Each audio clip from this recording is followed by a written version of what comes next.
Well, it's Wednesday. Good morning and welcome to your perfect morning starter right here on Channels Television. I am Bukola Koka. And I'm Jeffrey Uzama. Well, I'm Karadoki Kilu. It is January the 21st, 2026, midweek already, and we must tell you that the police has now confirmed the abduction in Kajuru, as Korminwali, Kajuru local government area of Kaduna State. At first, local police in Kaduna State had denied reports of kidnappings in churches, but now the police at the federal level has confirmed, according to a statement by the police spokesperson, Benjamin Hundeyin.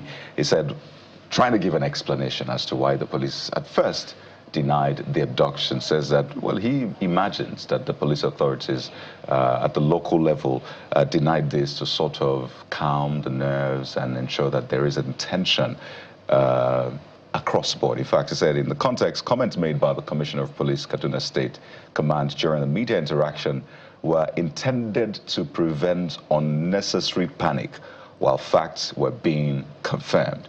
I should say that the police in Kaduna State said none of such happened. So the context is quite tricky right here. And he says that those remarks, which have since been widely misinterpreted, according to him, were not a denial of the incident, but a measured response pending confirmation of details. And he subsequently went on to verify and indeed agree that the incident, the abduction, the kidnapping of 160 people indeed happened in Kaduna State. So, guys, it's almost like textbook. First, the denials, which is now being interpreted as trying to prevent unnecessary panic, and the eventual confirmation. I thought the police work would usually be, well, we're still investigating, not outright, it didn't happen, before now investigating and confirming. But that is, by the way, what is more important right now is ensuring that the abducted people are rescued. Yes, we can talk about the MO, the response, but clearly there are people right now, 160 of them, and there's a list of the names of the people and their ages. They need rescuing. This is the police visiting the area yesterday to speak with the people. Guys. Well, Kaya, the initial denial is just as important as the need to get back the 163 persons right now, because it speaks a lot to something very, very wrong with deterrence in the work of security agencies. Deterrence, because 163 people is a sizable number. The movement of such people should be something that, you know, is visible. It should be something that cannot be hidden. But for 163 people to be moved from their location to another location without the knowledge of the security agencies, then it places a huge question mark on the deterrence efforts of our security agents. Recalled that 2 nights ago we had seen Kaduna State government officials deny this, including the local government chairman, who spoke about his visit to the area, his interaction with the people, and his confirmation that nothing of the such happened. And this is the work of fifth columnists who want to make the efforts of security of the administration look bad. And so this has now, you know, been confirmed. And we ask, who did the local government chairperson speak to? The state government owes, you know, the press and, of course, the people of Kajuru local government an apology for the initial denial of this. And we expect better, a whole lot better. You know, there should be a bar raised in the standard of operating procedure of the security agents in, you know, rescue efforts. We can't talk about this enough. When people are abducted, even if it is just one person and the person is moved from one location to another, there should be better response management of such situation. How much more a whole 163 persons moved from a location? We can't even begin to talk about, you know, the optics of this all. 163 worshippers, Christians. Why was a church targeted? But perhaps we should leave that aside for another conversation, for another day. But that 163 persons were moved, I can't wrap my head around it.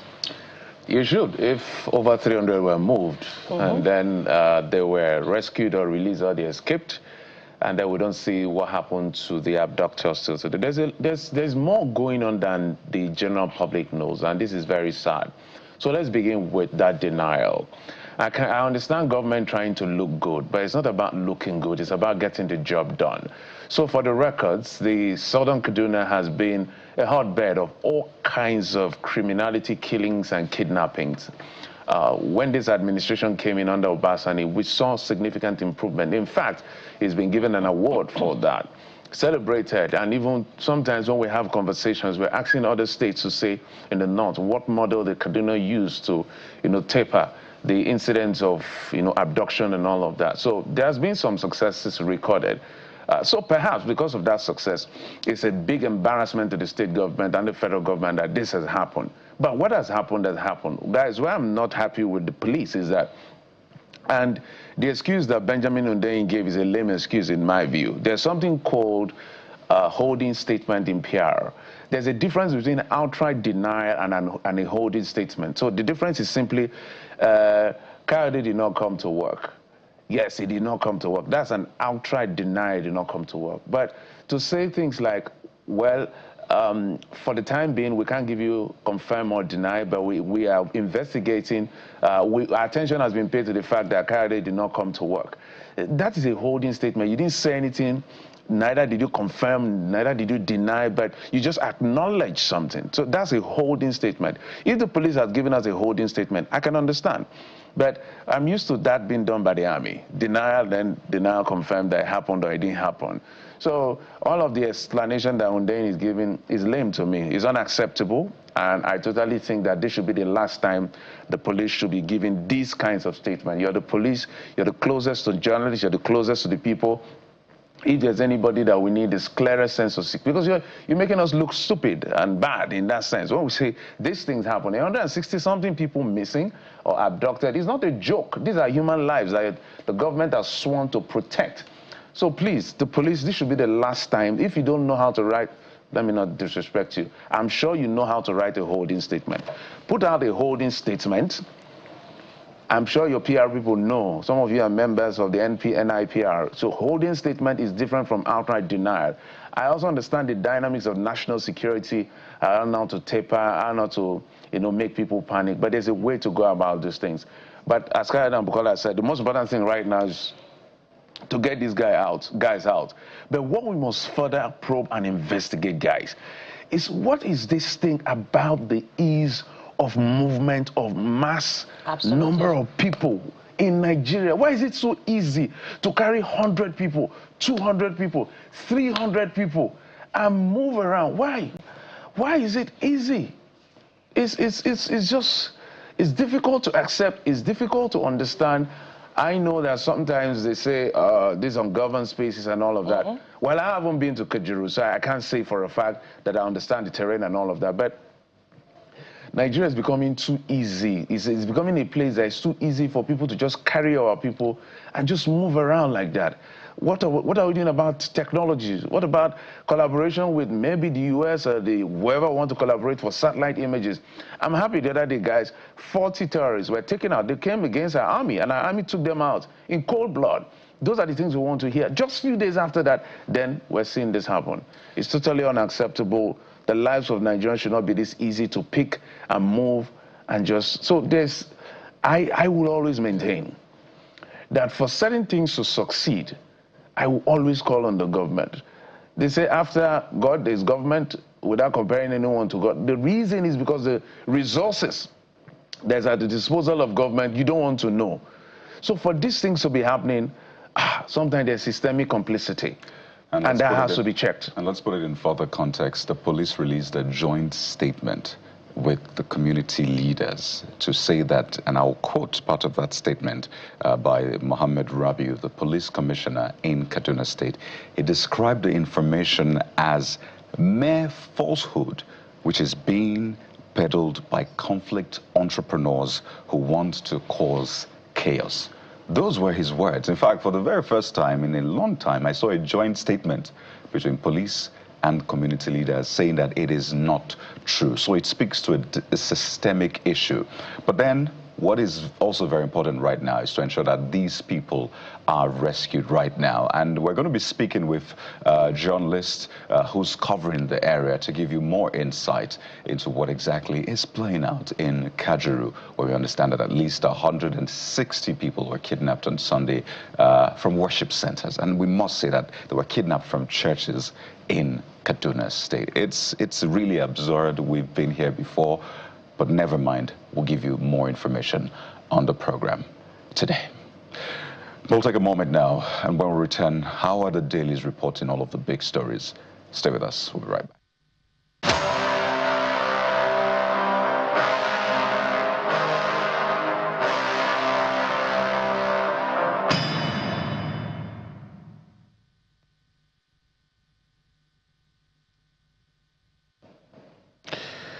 Let's bring you up to speed with the things we're tracking on the pages of the dailies. And you know, the dailies capturing all of the incidents and what is happening across the country in one fell swoop. Ms. Ego Akaraga joins us virtually. Ms. Akaraga, thank you so much for coming on the program. Yeah, good morning, Jeffrey. Pleasant morning to Kayode and Bukola there in the studio. It's a pleasure. Yes, I thought it's a sad day, you know, it's a sad day. I was just following you as you were doing a preview of what the papers are saying. It's not, the story is always of very tragic developments across the country almost every day. It's sad. Mr. Akaraga, I think that's where we'll get started from. Let's start with the Vanguard newspaper, which is leading with what we started off this morning with. Kaduna names of once of, as a matter of fact, the numbers just keep changing. I've heard 160, I've heard 166, I'm now seeing 177 on the Vanguard. Names of 177 abducted worshippers revealed. 177 abducted, 11 escaped, a group reveals. Police situation report confirms abduction. Attack occurred 1 week after 2.6 million ransom was paid for release of some villagers. That's according to source. Rights group accused security agents of blocking access. Abduction horrific, says U.S. lawmaker Riley Moore. Another unfortunate incident, according to opposition leader Peter Obi. Mr. Akaraga.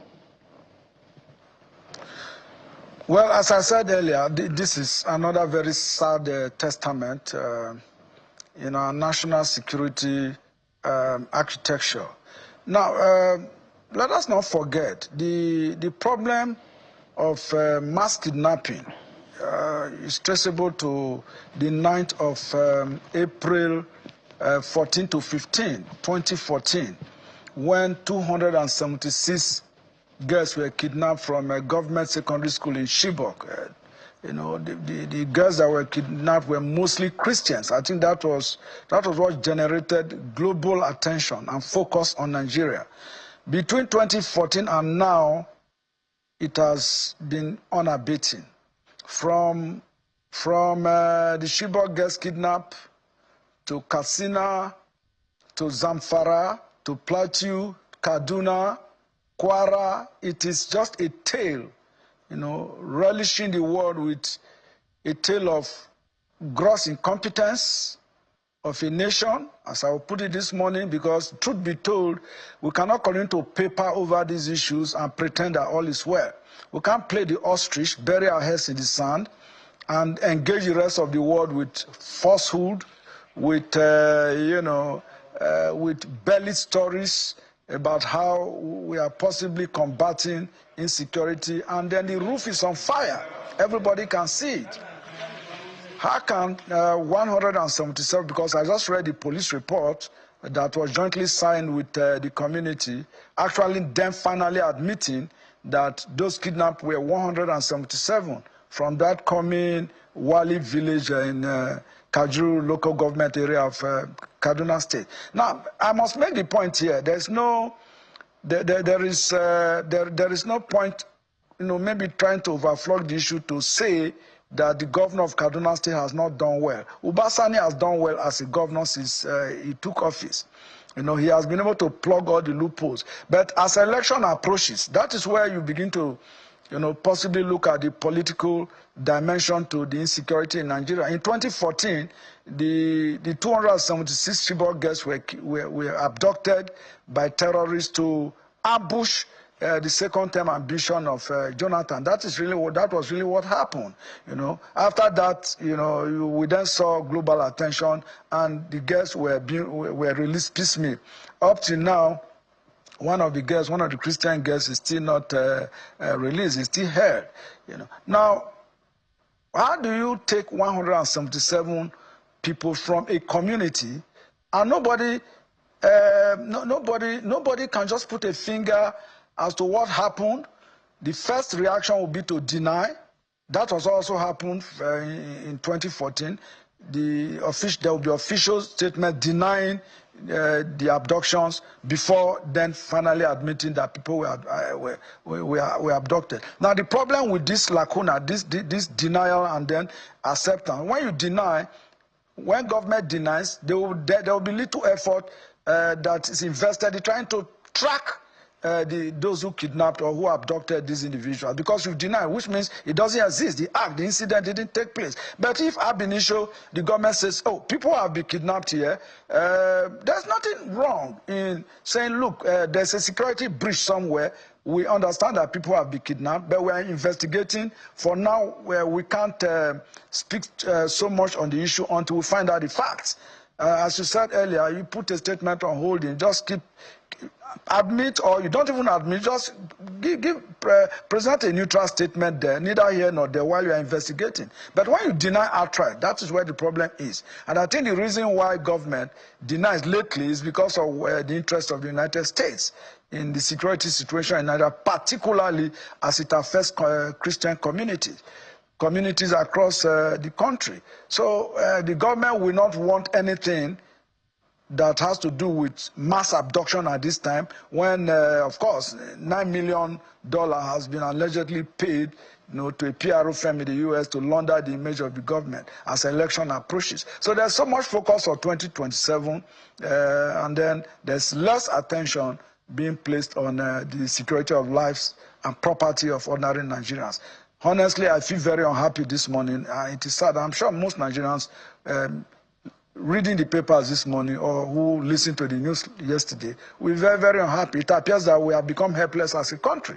So if we have to invite foreign support at this point, that's not to say that our security forces are not doing well. There are men and women of the Nigerian Armed Forces, the police, the DSS, and the civil defense. They are doing so well, but honestly, at this point, it's difficult to place our hands on what is really going on in our country. Mr. Keria, we can't seem to talk enough about it. We could ask what happened to the withdrawal of about 11,000 policemen from VIP duties for redeployment to other critical areas where they are needed.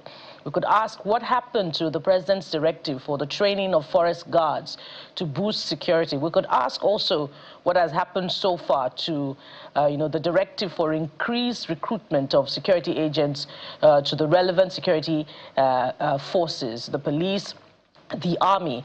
It's been, a couple of months since that directive, perhaps about 2 months. So where are the results? What we're seeing is, continuous reports of security breaches. Just yesterday, about 4 soldiers and an inspector were ambushed and killed somewhere in Zamfara State. So these are the outcomes. And you're quite right when you talk about how the focus is on 2027, and that's where we're headed now, as New Telegraph is reporting plans by the opposition. I'll take a look at New Telegraph this morning. 2027, Jonathan, others can contest, says PDP, as party zones presidential ticket to South. And former Vice President Namadi Sambo restates commitment to party. So there's some morale booster for the PDP despite its, many diminishing fortunes in recent times. But, Mr. Keria, it seems as if the PDP is looking the way of the former president for rescue, and now, more recently, to the former vice president. Where does this all lead the PDP? Well, I will start by saying yesterday I listened to Hakim Baba Ahmed, the brother to the former vice presidential candidate to Peter Obi, who said that it is time up for recycling some of these old hands. Nigeria is too big to be doing mash past at one spot. Sometimes you take steps back. There's nothing wrong, really. I'm not averse to the candidature or the interest of former President Goodluck Jonathan. He did well during his time. There was economic stability, even though some individuals tried to also sabotage his government, by playing politics with security, and that is why we have not been able to deal with it. So Jonathan is ably qualified to contest the presidency 2027. But the issue is, why do we have to go back to Jonathan? Why do we have to be talking about Atiku Abubakar? We talk about President Bola Ahmed Tinubu. If you look at the age bracket of these individuals, these are men that have seen their better days. Are we saying that there are no young people, no fresh hands, no fresh brain? We don't have young people with the necessary intellect and experience to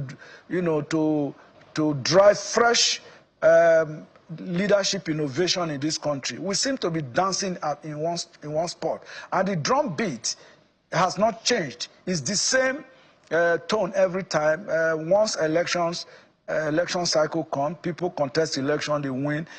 Rather than focus on leadership, moving the country forward, moving people away from poverty, political leaders will immediately start preparing for the next election. I think that's a big problem in Nigeria, and that reminds me that maybe the debate should be around a single tenure for political office holders, governors, presidents, deputies, and their deputies.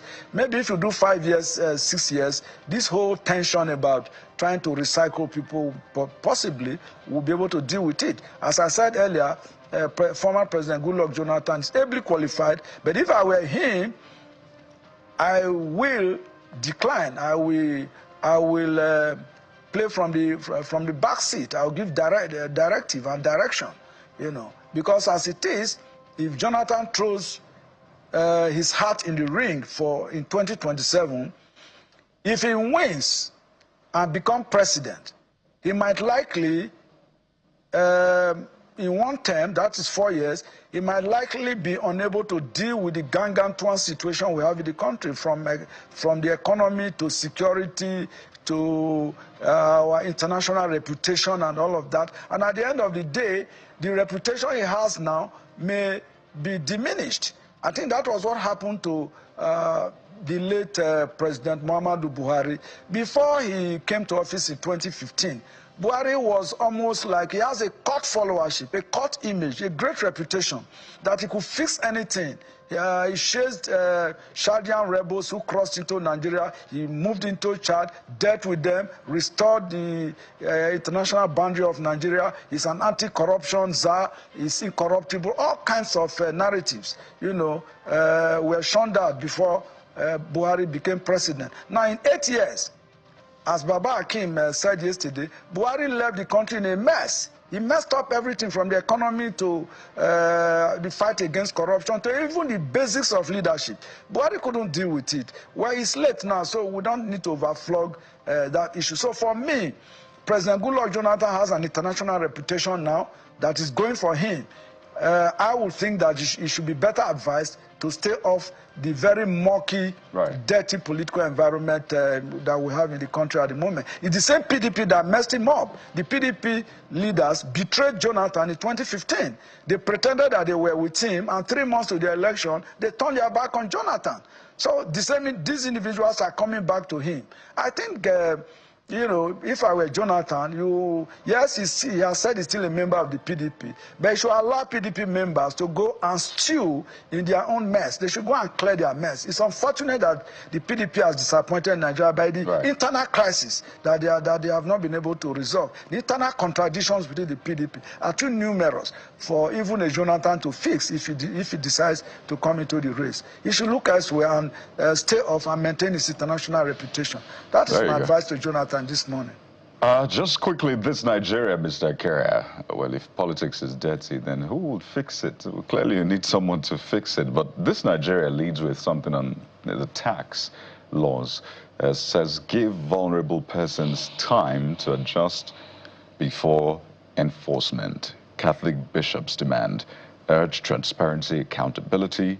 And you see, rising hunger threat to global economic stability, UN warns. So how much time is enough time, particularly for the vulnerable, to adjust to these, tax provisions? We see, there's no, if you look at the data, the figures, and if you look at all the papers this morning, they're also reporting, the economic situation in the country. Yes, at the World Economic Forum in Davos, in Switzerland, we saw the razzmatazz. The vice president is there opening the Nigeria House. A good one, a good image for the country with the optics that we see. But beyond that, back home, at the domestic front, how many Nigerians can feed themselves? How many Nigerians can even have a quality one meal a day? That is the challenge we have as a country. When other countries, are moving their people away from poverty, we seem to be evolving, developing policies that will further impoverish Nigerians. I have not seen the employment figures. How many Nigerians have been employed between 2015 and 2026? If you look at those figures, if the government is able to come up with those figures, then we can aggregate to say, okay, if you have been able to employ 5 million Nigerians, particularly graduates, our universities are turning out graduates, universities, polytechnics, and colleges of education are turning out graduates every year. What are the jobs for those graduates? What policy have the government put in place to employ some of these graduates, or at least create capacity in them for them to either create employment for themselves? Rather, the focus has been so much on taxes. There's nothing wrong in a government, developing a robust tax policies that can grow the economy, build infrastructures. But there is no transparency, there's no accountability, even in the money that in the huge resources that's available to government. Many of the roads across the country are still in deplorable state. At the federal level, some of the subnational, some of the states are doing very, very well with the resources accruing to them. A number of the states, Abia State, Enugu State, Delta State, even Kaduna State, Zamfara State, the governor is doing well there, Lawal. You have a couple of these governors that are doing very, very well. The Lagos State governor, if you go to Lagos State, you even see roads that are bad. Now, this government has not been able to link the railway from Kogi State to Abuja. And we are talking about coastal highway from Lagos to Calabar, from Lagos to Sokoto. We are relished with these highfalutin projects that we all know that will be difficult to complete. Why not even fix the existing ones, dualize them, make them motorable? Build more railways across states so that Nigerians can have ease of movement. And that can also create employment. If government is focusing on railway, building the roads, focusing on housing development, all of these are employment multipliers that can make Nigerians, have access to funds that then they can pay taxes to government. But when you don't create jobs, there's so much unemployment everywhere, and there's poverty, multidimensional poverty. So where is the money going to come from? And that is why the Catholic priests are saying that Nigerians are vulnerable. They are vulnerable, they are exposed to economic hardship. And so the government must listen to people. This is not the time, in my view, to impose more taxes on Nigerians. Mr. Akaraga, thank you so much for your submission this morning. As always, Mr. Igor Akaraga is a member of the Nigerian Guild of Editors, joining us from Abuja studios. Thank you, sir. We appreciate it.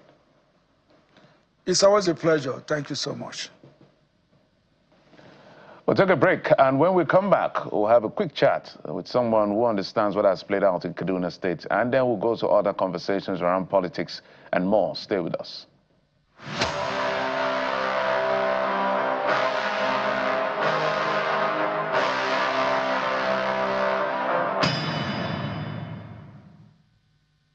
You're welcome back. We're now joined by Mr. Ruben Buhari, journalist and the press officer of Christian Solidarity Worldwide Nigeria, joining us from Kaduna State. Good morning, Mr. Buhari. Welcome to the program. Good morning, and thank you for having me. Well, it's good to have you, but the news coming from Kajuru is quite worrying, depressing for a lot of people who have endured these kinds of stories coming out from northern Nigeria. Now, we understand that over 160 people have been kidnapped from churches in Kajuru. You tried to visit those areas. In fact, one of your videos went viral. So I'd like you to help Nigerians understand what you saw, your experience when you visited, and where we're at right now. Okay, where we are right now is the fact that 177 people are in the bush right now as I'm talking to you. And they've been in the bush now for the past 2 days because they were abducted on Sunday. On Sunday around 9, they converge on the 3 churches in the community to hold their service. And there's an Equa church, there's a Cherubim and Seraphim Church 1, then Cherubim and Seraphim Church 2. So they all came to hold service, and then around 9:30, armed gunmen, some on foot, some on motorcycles, came, splitted themselves into 3 groups, and then just surrounded the 3 churches and took the people into the bush. Now, because of the insecurity around that area, the members of Equa Church delayed going to church. I think their service usually start around 9:30. So if you look at the numbers of people they are taking, they had less members than the Cherubim and Seraphim, you know. So right now, as we are talking, they're in the bush. So they took them, I think about 200, over 200 people they took, walked into the bush. After a while, they now allowed the elderly, the old ones, and then those who are nursing children and to go back. They continue with them. And then in the process, because they are working with people who are over 100, but 11 people were able to escape too, and then they left. So right now we have 177 people who are in the bush. And you know, the most amazing thing is that we got the report of this thing on Sunday. Sunday in the afternoon, reports started coming out that there has been a mass abduction in Kajuru, in Ngwangwali. And Ngwangwali is about 1.5 hour drive, you know, from Kaduna metropolis, if you are going to Kachia. So we started making contacts, you know, and the good thing is that there's excellent network in the community. So we're able to do a lot of communication with people out there. We're waiting to see what the government will say, you know, nothing in the evening on Sunday, nothing in the morning on Sunday, nothing. And then we decided to physically go there to see what is happening. And that's where the whole drama started, you know, drove to the place, met the security men around Makali. You know, there's a checkpoint there, told them, identify myself, and I said, I'm going to Kurminwali to see what is happening, and they said it's okay. And they told me that the sector commander is already there together with the local government chairman, who is also there, Dauda Madaki. So we went there, drove past the first community, Adinga. I was approaching Kurminwali when I saw the military coming out. And now because the road is bad and it's narrow, so I moved to the side, you know, the car to allow them to pass. And an officer came and met me, and I said, where am I going? I said, I'm going to Kurminwali to see what's happening. How did you get to hear about the whole thing? And he said, it's out there. I had a conversation with some of the people, and he said, he's coming. Went back to the car, came back, and he said, I can't go. I said, why? Who is there? He said, the chairman is with them. And the sector commander, I said, okay, tell the chairman it's Ruben. Please, let me talk to him. He knows me. He went, came back, and he said, the chairman is not there. I said, well, you said he's there. I said, okay, let me talk to the sector commander. He went, came back, and said, no, that I should just leave. I said, why?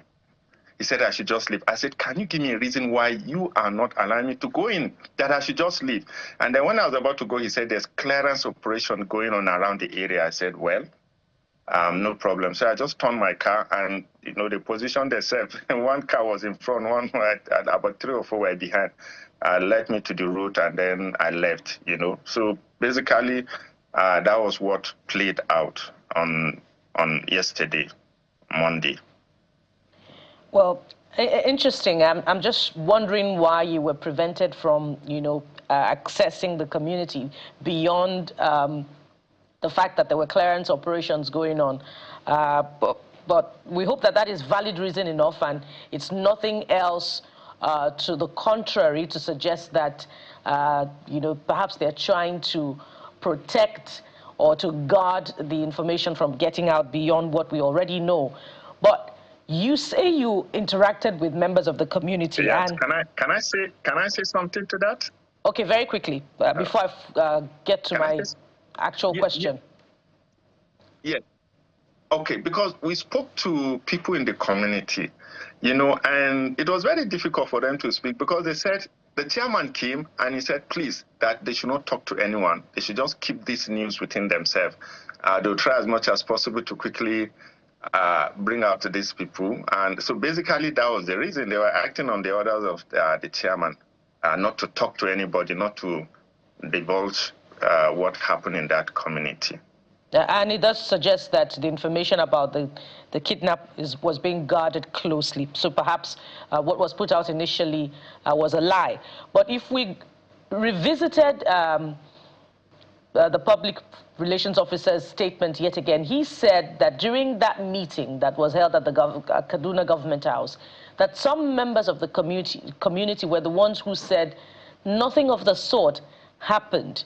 I'd like you to react to that based on your experience, based on your interaction with members of the community. How true is that? Okay, you see, what happened? I also had an interaction with the youth leader that was said to have told people that nothing happened. And he said the chairman reached out to him and he said, they don't want this news to get out, so he should tell people that nothing happened. And then they also reached out to 1 or 2 people and they insisted and they said nothing. From when it happened, there was a deliberate attempt to close down the news, to black it out. It was deliberate. People were spoken to and they were told not to speak to the press or to anybody out there. So those people who spoke, they actually spoke on the instruction that they got that they should not speak to anyone. So that was the reason when they came out from that security meeting that they held at the government house. You saw the PPRO said nothing happened, the chairman said nothing happened, and all the other people around kept saying nothing happened. And it was actually contrary to what actually took part, what happened in the community. It's quite an interesting development, but now the story is out there. But from your view, I know you're not a security expert, but this is the question Nigerians are asking. Since you're familiar with the area, what do you think made, because we must give kudos to the governor for the effort he's made in the past. Perhaps this embarrassment of all of that effort being rubbished is why they are closely guarding it. But we've seen some de-escalation, literally a peaceful situation compared to the previous administration. So we can't take that away from him. But what has happened, and we cannot deny what is true. And that is where we say they were wrong on this one.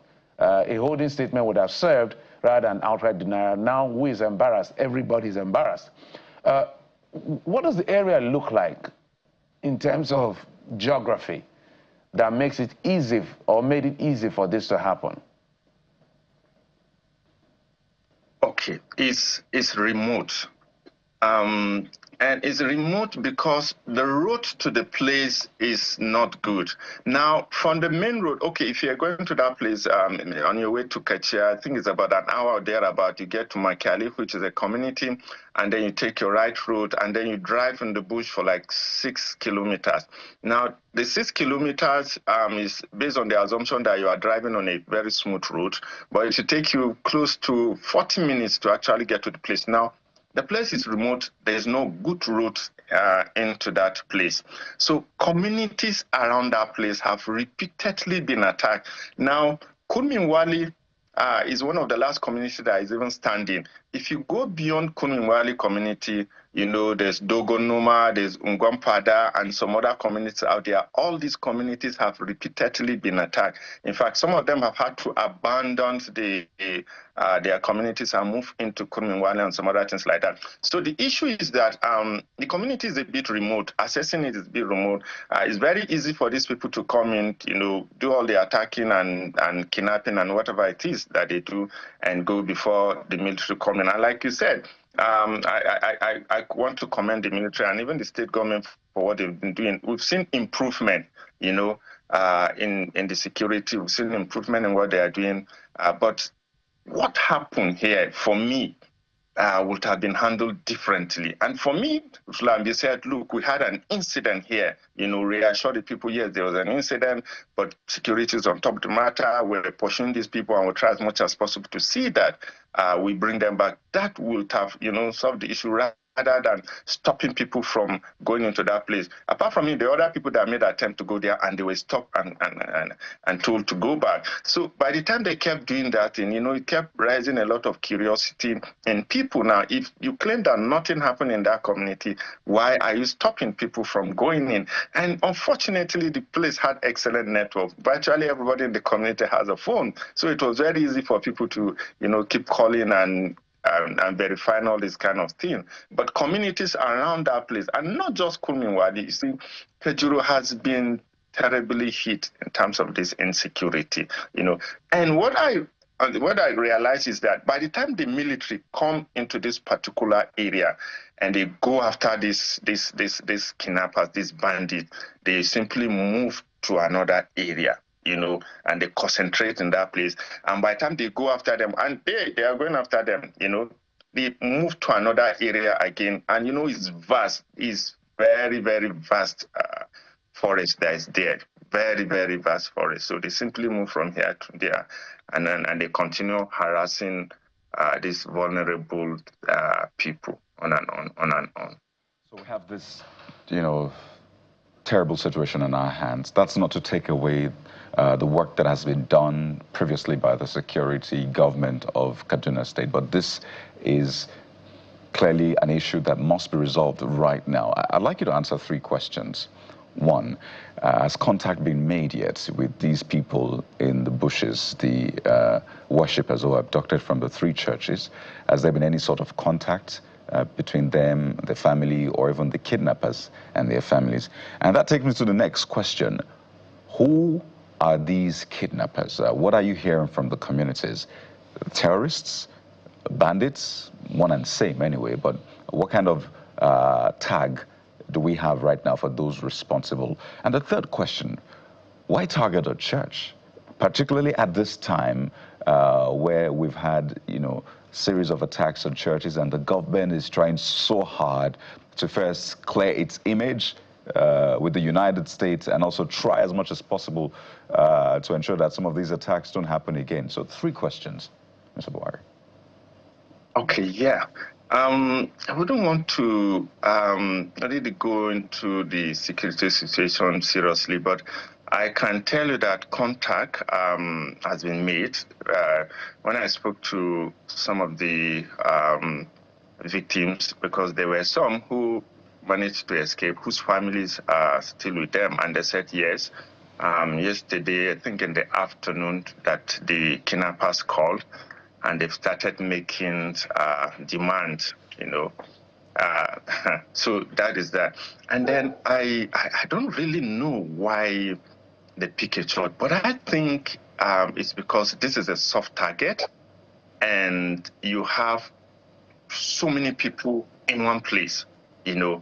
And like I said, this community has repeatedly been attacked. They've had a lot of people being abducted from them. On the 11th, 21 people were taken from that community, and they paid about 7 million naira before those 21 people could come back. Right now, as I'm talking to you, there's one of them who is at St. Gerard Hospital. He's lying critically ill because of the beating. And then so they've had this, sometimes they'll have to run into the bush, you know. These guys will come in, pack their livestock, pack their chicken and stuff like that. So they've been doing that. So I think it's basically because this is a soft target, and then they have this mass people congregated, in one particular place. I think for me this is the reason, because mass abduction have actually been taking place, but I mean we've not been witnessing in that. And I think anytime they do this mass abduction, the return seems to be much higher than individual abduction. So possibly that is the reason that they've been doing. I don't know what was the third question is, who is responsible for this? From what you're hearing from the people as we wind up. And this is based on the conversation we've had with them. They said when they came, and then they surrounded the churches, because what they were saying is that everybody, they were saying in Hausa, Kowa Kwanta Kasa, everybody lie down on the floor, Kowa Kwanta Kasa, in Hausa. And they said what they were saying from their Hausa, they knew it was pure Fulani, who were doing that. And they said they've had these attacks, they've had this conversation with them, previous attacks, and they knew they were these people who came in. So these are bandits who speak Fulani, who came in based on what these people are saying, who did all these things. Because even when they call, you could hear the accent very thick, speaking heavily, thickly accented Hausa. So they are Fulani militia, like we call them here. We call them Fulani militia, who have been doing these terrible things here. Let's just get one more very quickly before we wrap up this. Can you tell us what security formations look like in Kajuru local government? You did acknowledge that things have improved there as far as security is concerned, but in terms of perhaps there's a forward operating base, police architecture, can you describe it very quickly? Okay, yeah. The challenge here is because the place is vast, Kajuru is vast. So you have a lot of ungoverned spaces. And like I said, we've witnessed a lot of improvement in terms of security situation. We've seen where the military, they've actually gone into the bush after these people, But like I said, the problem is that you have a lot of these bandits spread all over, a lot of groups out there. So by the time you push these people, they move to one side. And the security arrangement is that on the road, you have a lot of security. Like if you're going to Kachia, you pass almost like 3 military checkpoints who are there, who have actually been helping. And then there's another new one that came in just before Afogo, because they realized that is a route that this bandit usually takes. So they've just put one, I think about a month ago, they've just put one there now. But the problem is the communities that are inside. That is where the problem. These people are basically vulnerable. Apart from their own small domestic, arrangement to see how they can, protect themselves, they are virtually vulnerable.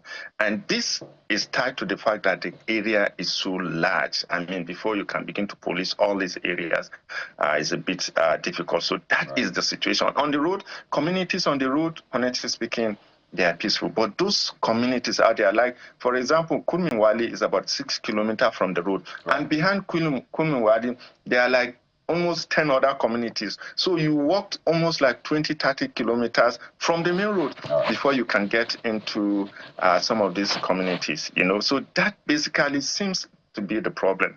Communities, remote communities are actually vulnerable. Right. No security out there. To them, apart from what they usually do, the small, vigilante and stuff that they usually do to protect themselves. Well, Mr. Ruben Buhari, we have to thank you for your time and for these insights. I've been speaking with Mr. Ruben Buhari, journalist and the press officer of CSWN, joining us from Kaduna State. Thank you once again. So indeed, 177 people were abducted from the churches in Kaduna State on Sunday, and this is a developing story that will continue to follow. But we'll take a quick moment now, and when we return, there's more for you on the Morning Brief. Stay with us.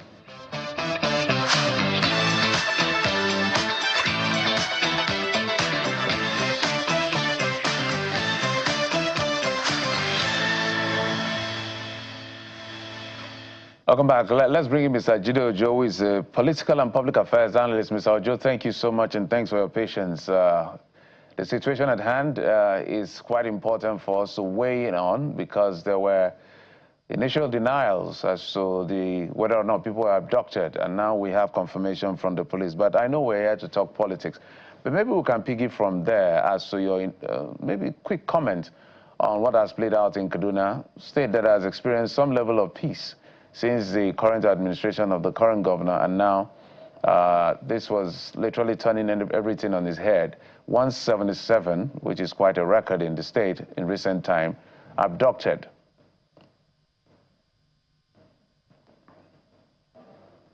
If you can help us unmute your device, Mr. Ojo, so we can hear you. Very unfortunate. Good morning. First and foremost, Bukola, Kayode, and Geoffrey, it's a pleasure to be with you this morning.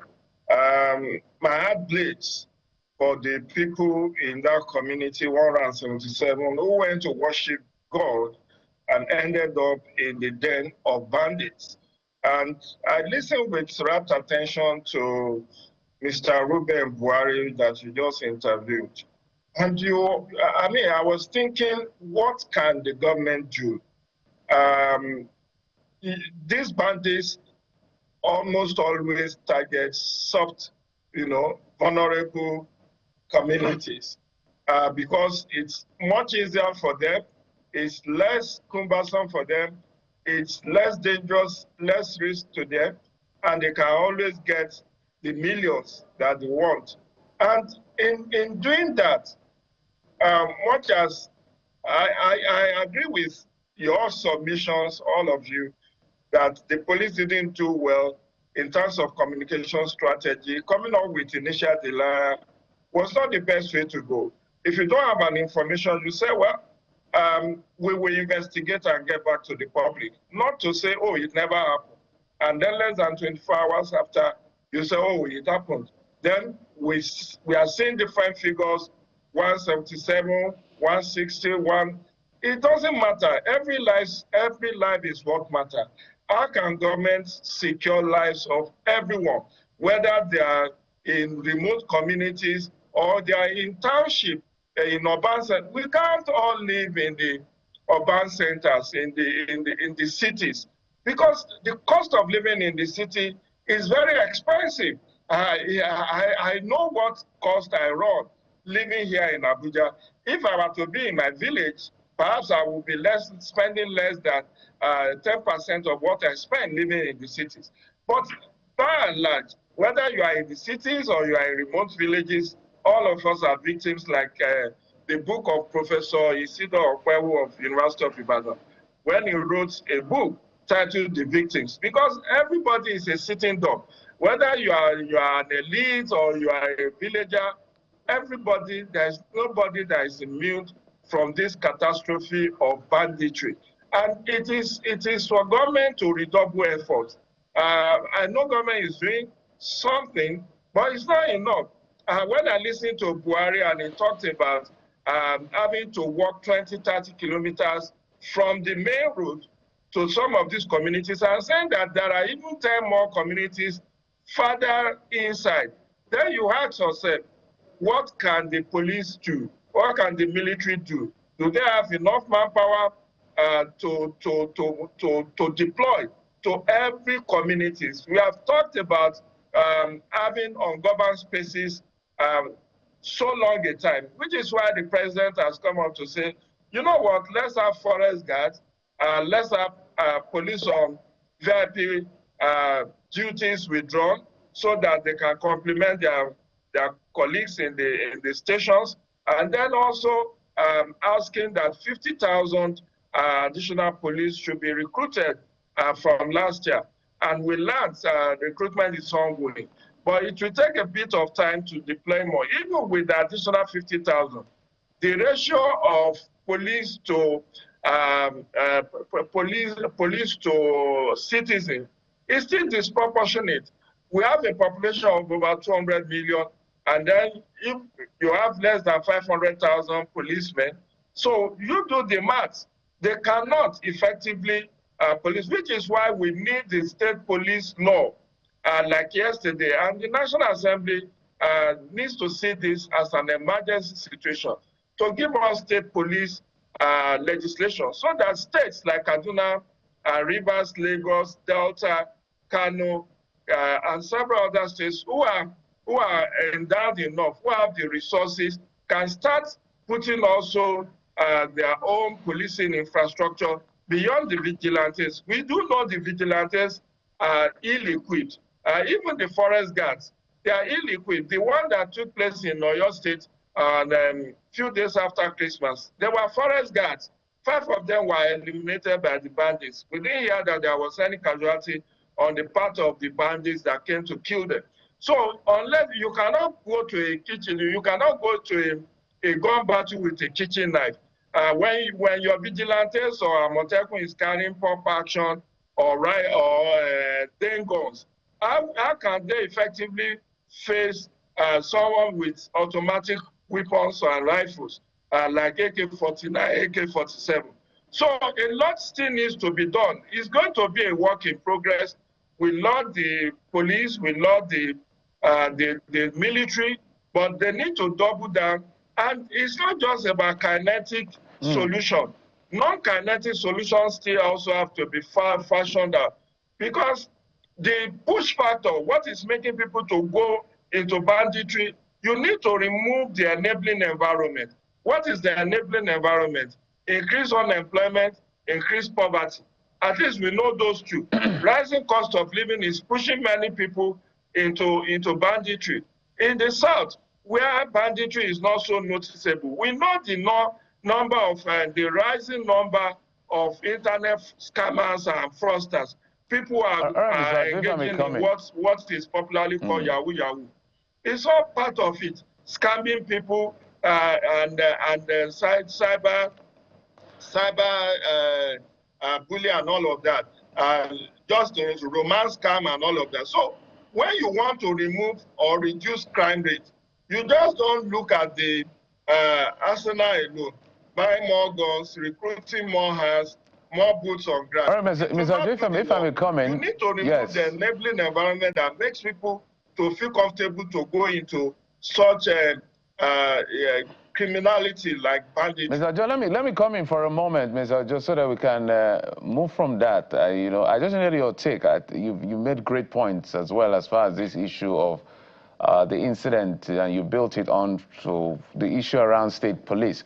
Now, the elections are coming, and what has been going through my mind, first I realized that we may call these spaces ungoverned spaces and all of that, but somehow ballot boxes find themselves or find itself in these places because elections hold across Nigeria. So I don't want to believe that it's only seeking for votes that these places will find the presence of government or agencies of government. They should also find some level of development in this area. But let's talk about core politics. Hakeem Baba Ahmed talked yesterday about what may be playing out in the ADC, which is looking like the other alternative apart from the PDP, given what is playing out in the PDP, which is what I want us to build on. Because the reason in a democracy is the luxury of choice that must be given to citizens, because it looks like the APC has gotten its act together as far as the 2027 election is concerned. But the argument is the fact that the elites and the appointees of government are the ones seen like that the grassroots is not purely as bought over in that sense as the people at the very top. So what do you see playing out, given some of the permutation that has been listed that may happen to the ruling party? 2 ruling parties, for instance, PDP fear of not having a candidate, ADC, for instance, concerned that when perhaps Atiku gets the ticket, because that's the permutation is given, according to Baba Ahmed, others will find themselves out of that party and will maybe back to ground zero. Well, unfortunately, that's the scenario as of today. But, things could change in the coming weeks. There are 19 registered political parties today in Nigeria. And more are likely going to be registered by INEC, maybe before the end of this month or next month, because I know the process has been on. Remember, 172 political associations applied to INEC under Professor Mahmoud Yakubu. 14 were pre-qualified, were asked to upload their details, and only 8 did that within the time frame. So I think they are doing the assessment of the 8 since October, and I want to believe that 3 months is sufficient for them to have concluded the arrangement. So there will be at least additional 8 political parties. So if there are crises in PDP, in ADC, there are alternate platforms. In fact, look at the governor of Osun State. He decided not to go to ADC, even though the national secretary of ADC is from his state and happens to be his former colleague, former governor. I'm talking of Ogbeni Ralph Adegbeshola.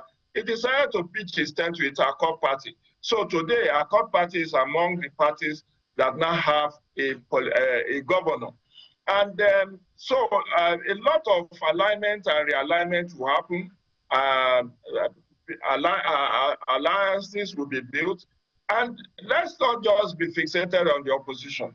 I've said time and again that even PDP, even APC, the ruling APC, may have some tremor after the party primaries, because not everyone who is rushing to APC today will get automatic tickets or will have will succeed at the party primaries. And when that happens, you are most likely going to find many of the decampees to APC moving out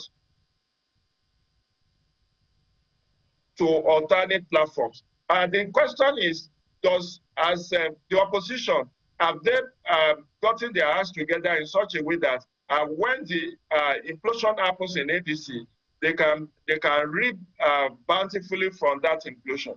Now, ADC is finding, if you see what's happening in the media space, Atiku has said repeatedly he's not going to step down for Peter Obi. And the Obidian movement are watching. 2 issues are plaguing ADC as of now.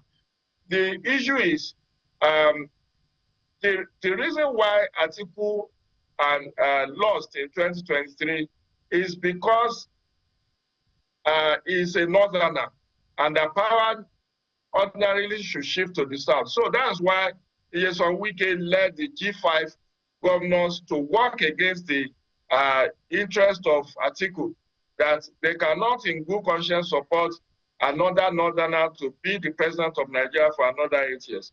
So if Atiku becomes the candidate of ADC in the coming months, definitely there will be reaction from the southern political juggernauts within the party. So far, it's Peter Obi that have brought some verve, some excitement into ADC. I watched the live transmission of his former defection from Labour Party to ADC on December 31st, 2025. And on that day, at least about 4 senators from Southeast, about 16 House of Reps members from Southeast, and an indeterminable number of State House of Assembly members said they were defecting with him. When Atiku Abubakar defected weeks before, towards the end of November, I didn't see any serving lawmaker or governor defecting with Atiku Abubakar, yet he wants to be the front line in terms of determining who will succeed or who will be the candidate of ADC. And the rumor mill has it that Atiku has been a very good benevolent spender when it comes to party primaries, which is why there are fears in certain quarters that he may have spent P2B, particularly if they are going to do indirect primary. And the question then arises, if whether he spends or he doesn't spend, let's leave the issue of spending or inducement, let's leave it out of the equation.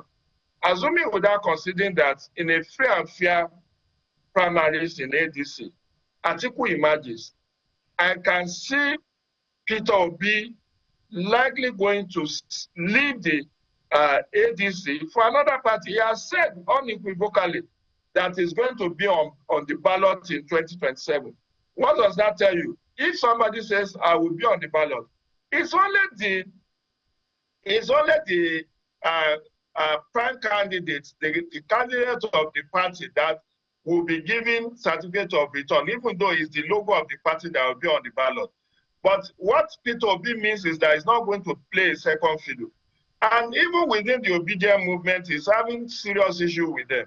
Because there are a section of obedient movement that feels that his commitment to serving one term is not ideal and it's not acceptable to them. Why should it be the turn of an Igbo president and he will say he will do one term? Which then brings us to the whole argument of what happened under former President Goodluck Jonathan, who during the negotiation for 2011 election, he committed to doing one term. At least we know from two people, former President Olusegun Obasanjo said it, and former governor of Niger State, Babangida Aliyu, said it, that Goodluck Jonathan committed to doing one term, which was why they not rally around it. And remember, Geoffrey Kayode and Bukola, that the emergence of Goodluck Jonathan in 2011 led to bloodletting in at least 12 northern states, where over 800 people were killed, according to Human Rights Watch. And now, the turn of 2015, Goodluck Jonathan reneged on the alleged gentleman's agreement and decided to be his own man and recalled the PDP saying they printed only one presidential nomination form. Even when the son of Tafawa Balewa wanted to buy the form, they said it's not available. When the former wife of Abiola, a lady, said she wants to buy the form, they said they only have one form. And that's what led to the defection of Atiku Abubakar and some governors from PDP at that time. So history beckons. If Peter Obi now said he's committed to one term, can we actually, in good conscience, take that to the bank that he will not renege if elected president? So, but all of that is in the future. It's on the strength of the possibility of the repetition of history that Mr. Hakeem Baba Ahmed spoke when he said that Atiku Abubakar will likely emerge and ADC will bleed. That's at the coming primaries. That's the expectation. And you have backed it up by saying that, Mr. Atiku Abubakar is known to be a big spender during primaries, and he may outspend the other presidential hopefuls. And, the ADC has quite a number of them. There's Peter Obi, there's Rotimi Amechi. Now, if they all acknowledge this unspoken truth, why do you think they all flock to the ADC nonetheless? What's the game plan here? Because Mr. Peter Obi, don't forget, has said with certainty he will be on the ballot. So the issue is that this may be a temporary shed for someone like Peter Obi. Don't forget that he hesitated for 6 months. He was non-committal after the unveiling on July 2nd. He didn't formalize his membership.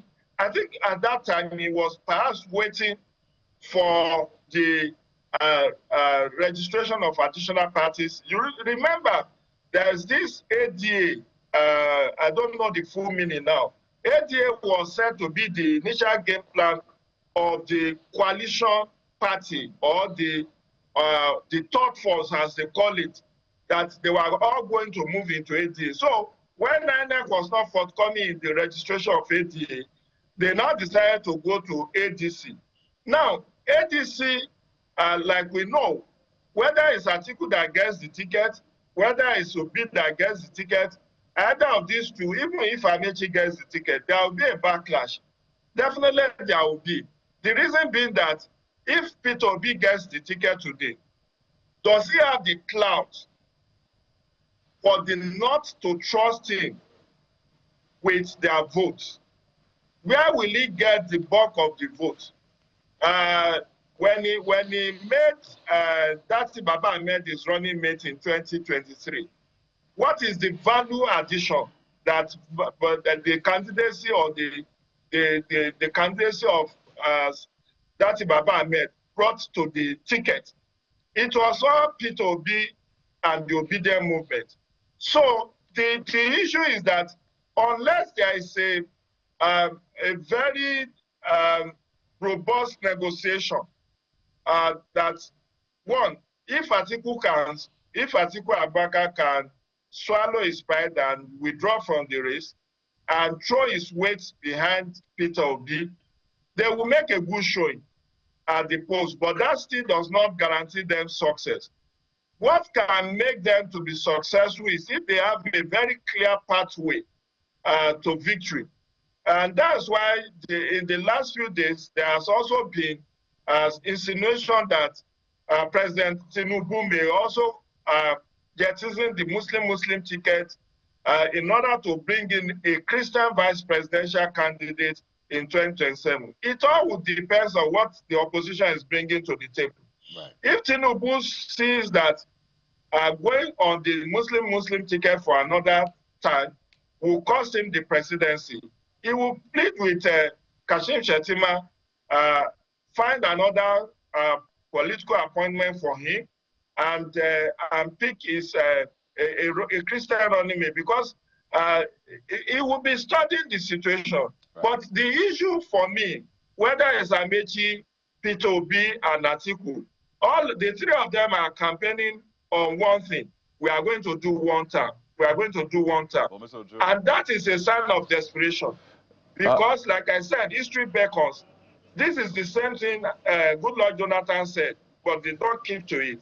Can we then trust this current crop of politicians that if they are trusted with power, they will not tell you, oh, that's the gentleman's agreement, it's not constitutional. Oh, Mr. Ojo, if there's anything we've seen over time is that, well, we've seen it time and again, so we can almost predict what will happen in the future, except, of course, there's some divine intervention, right? But they always say there's a god of politics, right? But I want you to speak to the permutations, and I like the way you've actually broken everything down. This is perhaps an episode that political science students should watch time and again to sort of understand how things are playing out in the country. And I think the party you were referring to is All Democratic Alliance, I think the ADA that they wanted to form then. Yes. So yeah, which would be most appropriate? Because clearly opposition needs to have a very strong candidate. And if there's anything we've seen, it looks like they're just split across different lines. So Peter Obi has his own supporters who say they will not agree. Atiku Abubakar has his own too, and on and on and on. So which would be the best opposition party right now? Would it be the PDP, maybe let's say a renewed PDP, a cleaned and fixed PDP? Would it be the ADC as it is right now? Would it be, who knows, the Labour Party? I mean, there are other parties, but which identity do you think the opposition should rally around and say, this is what we want to use to at least run against the ruling party? Okay, my own permutation is this. Time is running out for them, and the options are very limited for opposition.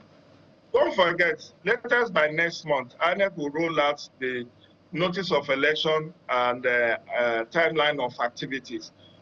Constitutional, I mean, according to Electoral Act, it has to be done 360 days to the next election. So, and party primaries will happen around July, August, September, depending on when INEC decides it's going to happen. And you see, the biggest challenge that all of these parties will face is that unless they have appropriate political structure in place, they may find themselves in the lodge. What do I mean by appropriate political structure?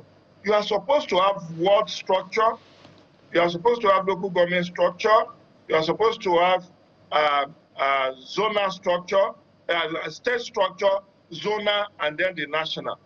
Right now, ADC is planning to have its own congresses, maybe between now and March, which is going to be helpful. But you see, the bulk of the opposition, particularly whether you talk of PDP and ADC, in the main, they are still facing litigation. And in litigation, you cannot predict how it will end. And so, again, we need to be very careful to think that ADC is free and can do whatever, because there are those who have gone to court. At least I know of one or two cases, one by Jumebi Kajuru. I think there's another faction that have also taken ADC to court. And while the litigation is ongoing, you cannot definitively say this is how it will pan out, because by the time the case gets to Supreme Court, if it is the faction that INEC has recognized that now loses, it then put them in jeopardy, which is why PDP has lost about 8 to 9 governors out of 12 that they brought to the table in 2023.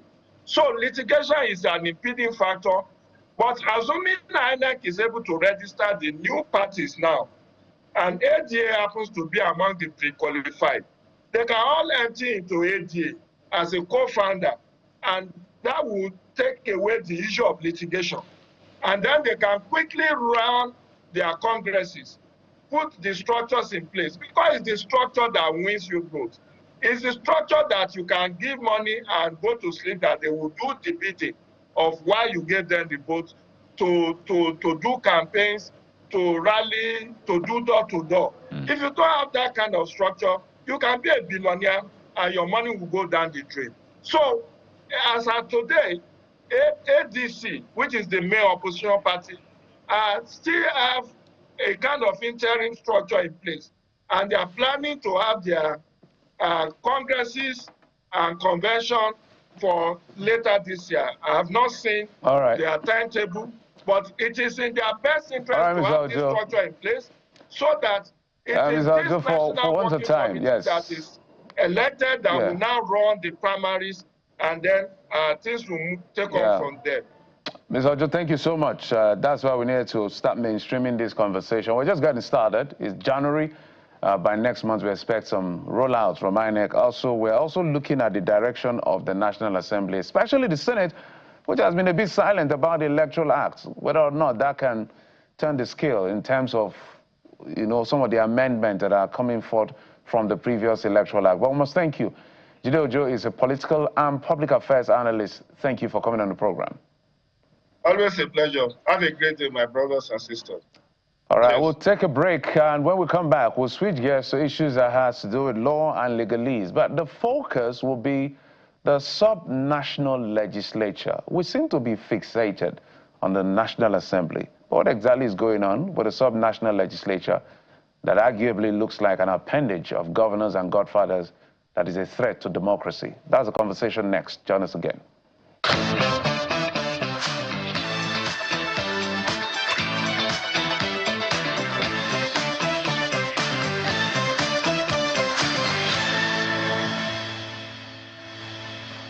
Welcome back. It's still the morning brief right here on Channels Television. Time now to reflect on some, constitutional matters and examine, of course, the role of the judiciary, but not forgetting a conversation less had, particularly one about the subnational legislature. And joining us for some insight is Mr. Ikemini Udim, a legal practitioner who joins us virtually on the program. Welcome, Mr. Udim, to the program. Thank you so much for having me. Now, I'd like to begin this way. The ongoing constitutional review, of course, which peaked with zonal congresses, hearings, if you like, in different regions of the country last year, was a big item on the front burner. But some have said, look, the constitutional review is a waste of time and resources, that if indeed there is a serious political will, as far as given to the constitutional process, then it can be done in a matter of weeks and not necessarily the length of time that has been committed to this. And so this is why, I want you to talk to us about the role of the subnational legislature in this regard, which should be giving concurrence to some of the items that would be arrived at after the hearings at the national level. What are your expectations where the state assemblies are concerned? What interests do you think they'll be advancing? Well, they should advance the interest of the people of this country, the interest of the people of the various states where the houses of assembly is operating. And it shouldn't be selfish interest. It shouldn't be serving the interest of the governor. It should rather be serving the interest of the people. Recall that the 1999 Constitution does not allow the National Assembly to amend any section of the Constitution by itself.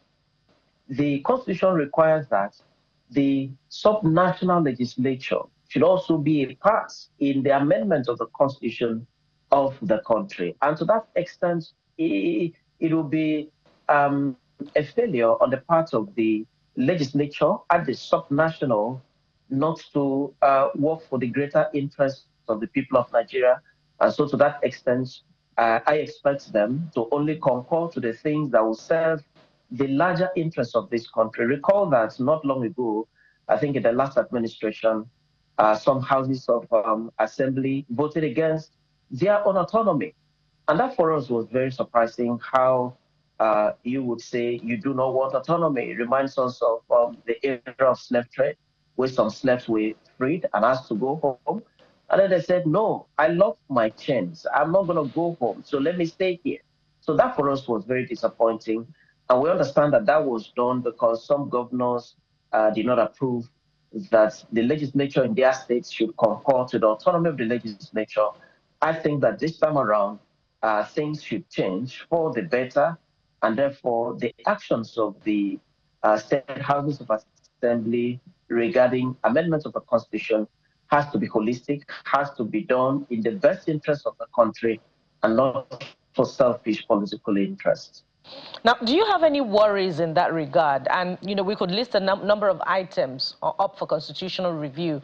There are so many items on the Electoral Act Amendment Bill, some of which border on serious political interest among the political class. There's state police, there's state creation, just to mention a few. The expectation is that the state assemblies will further the interests of the people. But do you have any worries, particularly when we, you know, look critically at the interests, you know, that surround or shape these items that we have listed? Very unfortunately, most houses of assembly in this country, they pay more attention to what the governor tells them.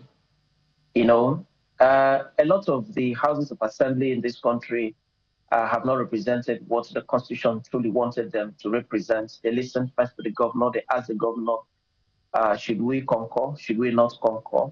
And that for me is disappointing. I expect the state houses of assembly to be independent because the Constitution has also created them to function independently without necessarily, you know, waiting to hear what the governor says they should do and doing exactly that. I expect them to work together for the amendment of the Electoral Act to the extent that we have electronic voting introduced into the Electoral Act.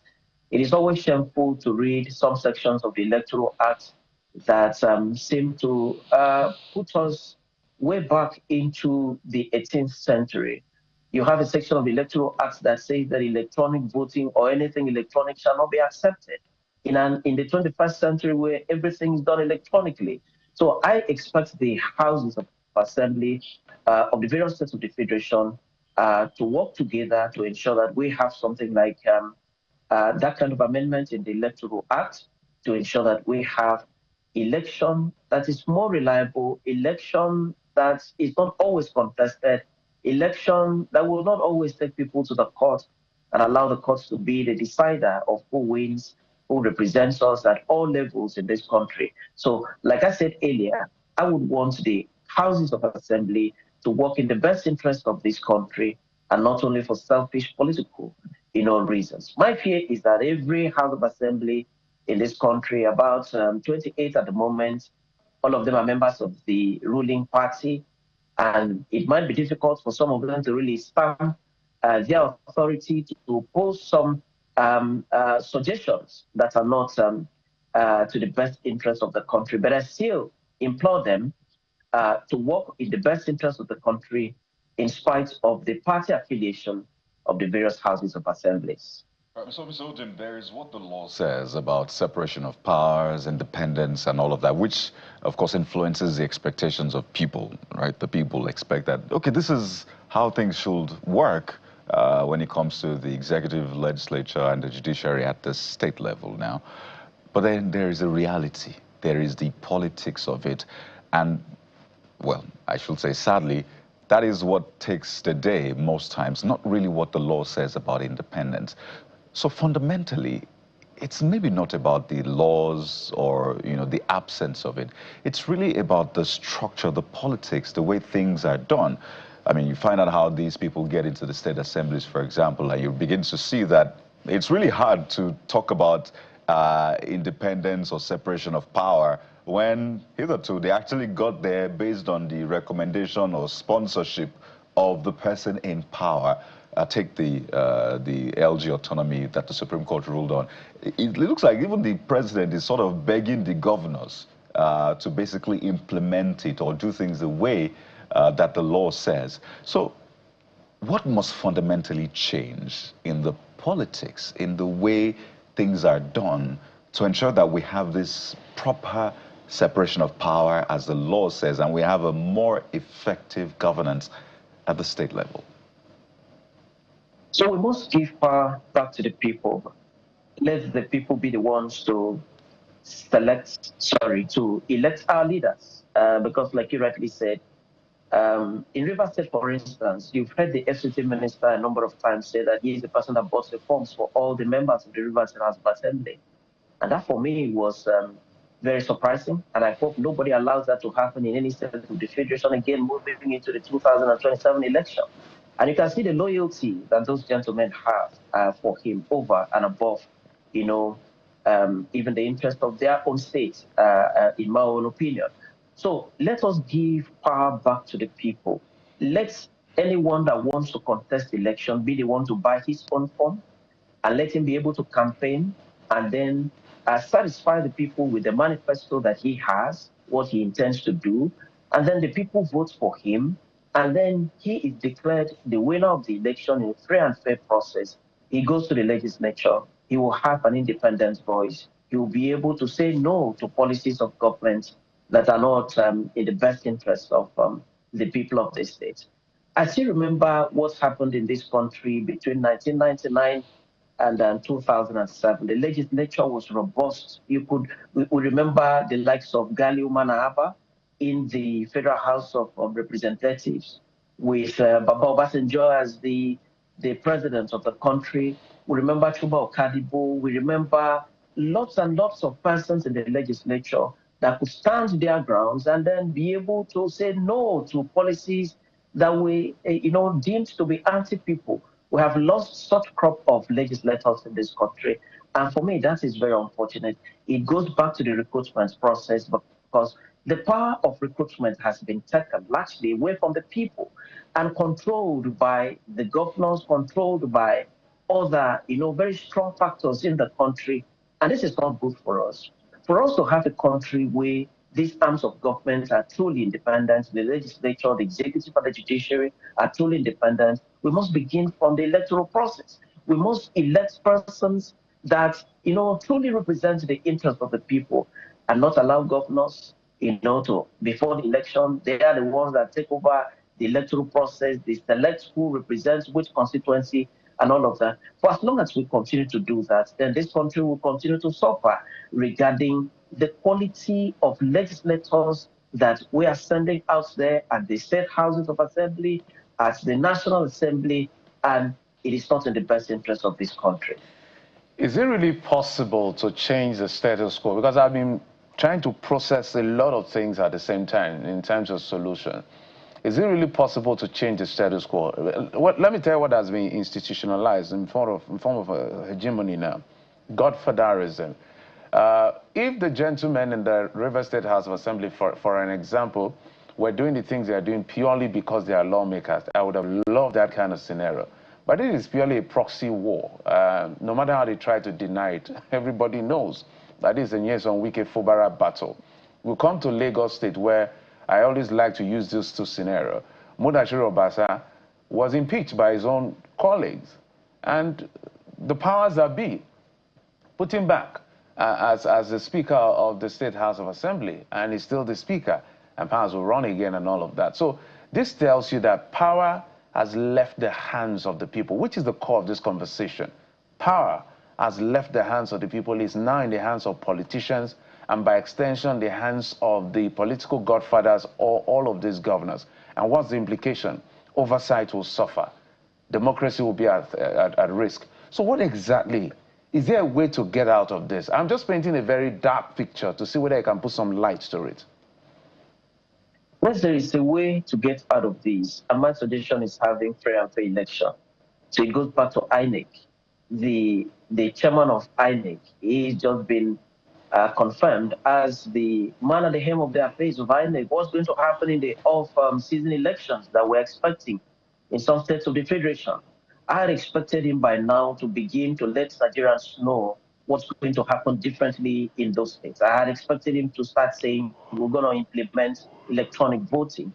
In our days in the university, SCG election was like local government election. DSS, policemen, everybody needed to be deployed to campus so as not to cause anything untoward happening on campus. But today, most campuses in this country, they have introduced electronic voting. So you don't need to be on campus on the day of election. All you need to do is to stay in your hostel or stay at home, and then you use the login details, and then, you vote. I have expected the INEC chairman to let us know what the decision of INEC is in this direction regarding electronic voting. The Nigerian Bar Association does electronic voting, and everybody participates, seamlessly. And a lot of other associations do that. Now, if we have free and fair election in this country, then we would have demystified godfatherism. Because when we have a system that I vote and my vote counts, it therefore means that one person cannot just stand and then decide who becomes the member of the legislature representing 10 electoral wards, constituencies and all of that. So that's one. Number two, we need to check the menace of defection in this country. Now, I was doing research the other day, and I got to realize that in Ghana, before you defect from the legislature, you should first of all tender your letter of resignation. You first of all do that. And you can see how the polity in Ghana has been what we can call very stable. In the last 3 general elections, you would see no political party has 90% of votes. This one has 46. This other one has 54. And that steadies the democracy in Ghana. That's still moving forward. And you can see, you can even project that, the politics in Ghana is going to grow stronger. So we must check the issue of defection. Why are politicians defecting? Because they believe that when you defect, you have automatic tickets in the party you are going to, the ruling party, and possibly you're going to win the election. So we need to check that issue, included in our law. It's already there in the Constitution, but we need to activate it because it's lying dormant. We need to do something to activate that provision of the Constitution that spells out consequences for defection, so that when you win election on the platform of Labour Party, you go and stay in the legislature for the 4 years that you were elected, and you do everything you can to improve on what is going on in your party without necessarily moving from one party to the other. And that affects our polity. It affects what goes on in the political space in this country. So principally, INEC must give us fair and fair election. If we have that, then a lot would have changed in this country. And Mr. Edim, when we sort out that, ensuring some order in the political space in the area of defections, there's also the concern about political litigation. But that's another conversation for another day. Thank you so much for coming on the program. It was Anchor at this point. Mr. Ekimene Udim is a legal practitioner. Thank you for your insight. A pleasure. We'll take a moment now and return for some more. Stay with us on the Morning Brief.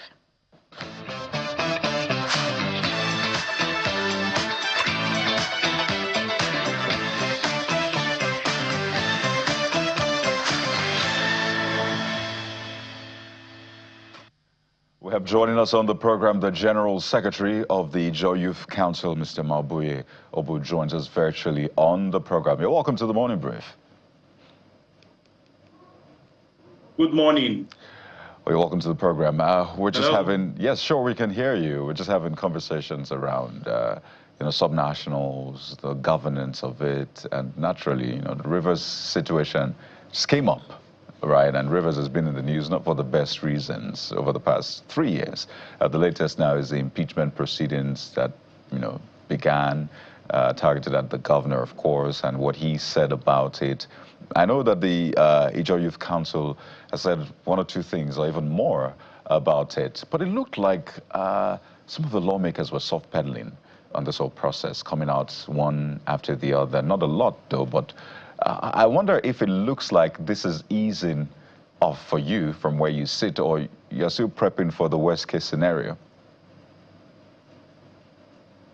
Oh, okay, so my dear brother, basically, I think I've always been at the forefront supporting the governor. I didn't support the governor because it's Ijaw, but because I saw darkness and light, and I feel I should be on the path of righteousness. However, a lot of constitutional provisions have been quoted, during this impasse or this conundrum, where Section 188, subsections 1 to 11, give you reasons on how one can impeach a governor and a deputy, but particularly subsections 11, Part B of that subsections 11.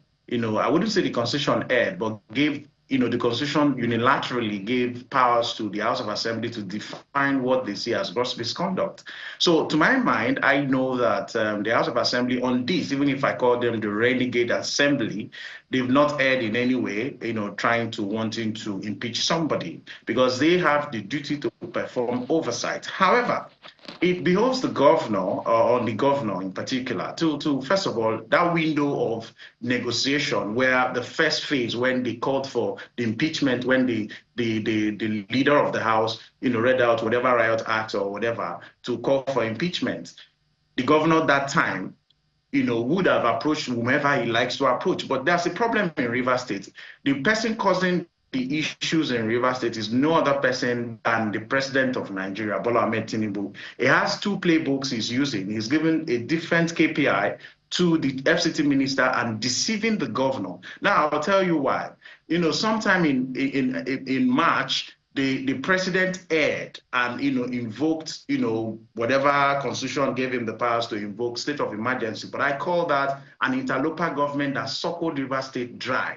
And now the governor was made to believe that the president told the governor that the state of emergency was in his favor, and the governor is believing that dumb story.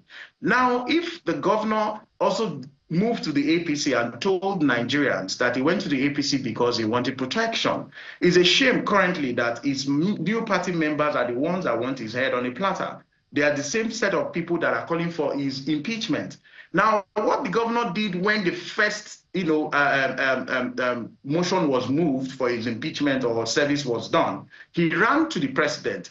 That was the time the president, Bola Ahmed Tinubu, would have called the person under his employ, who is his FCT minister, to call his renegade assembly to order. But the president didn't do that. Do you know what the president is trying to do? The president wants the governors on his knees at the point when the chief judge would have even set up a committee of 7. Let me also say this to you. Who appointed the chief judge? The chief judge was appointed by the former governor, the FCT minister.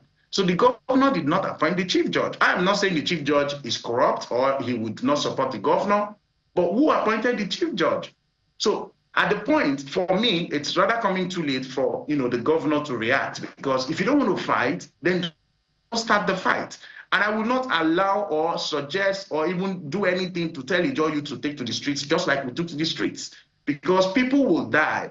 A lot of my brothers, have gunshot injuries. Nobody is caring about them.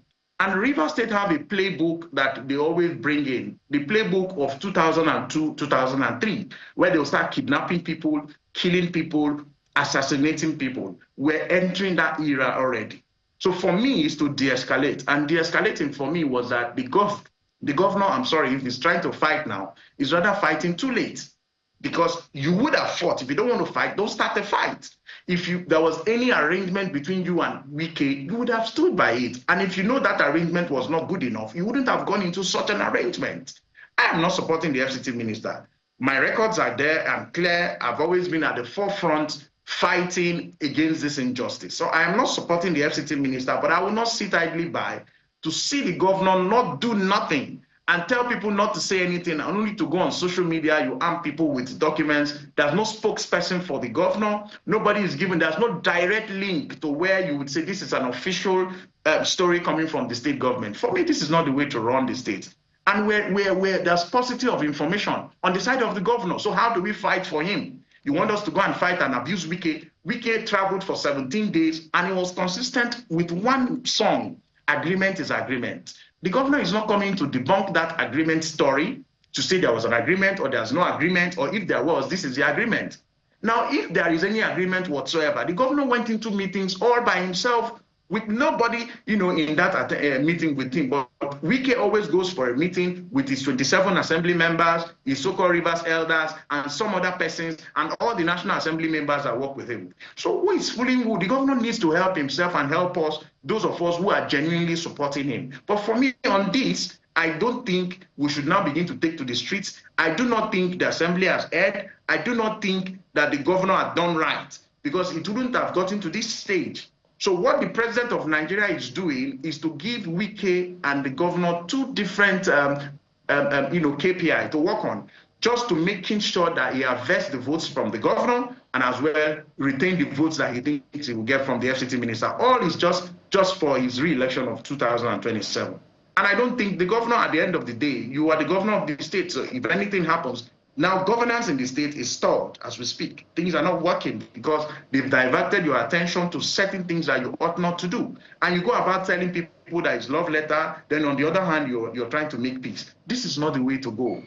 So for me, I think that is what Ijaw people should be looking at. So we shouldn't just see it from the ethnic lines. I am the Secretary General of Ijaw Youth Council, and for me to speak this way, I must tell you that we need to de-escalate. Speaking of de-escalation, one would have thought that after the lifting of the state of emergency in Rivers, that peace would then return.